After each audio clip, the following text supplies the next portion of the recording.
ఓయ్ పికెల్, ఓయ్ నిన్నే.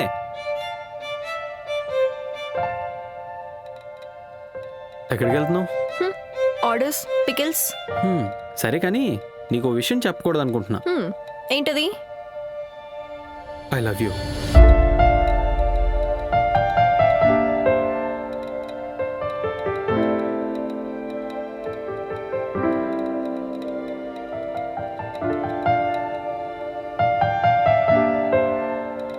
అని చెప్పకూడదు అనుకుంటున్నా. అవునా? ఎందుకు? ఎందుకంటే నువ్వు నన్ను లవ్ చేయట్లేదు కాబట్టి. అందుకే ఐ లవ్ యూ అని చెప్పట్లేదు. సరే చెప్పను. I love you.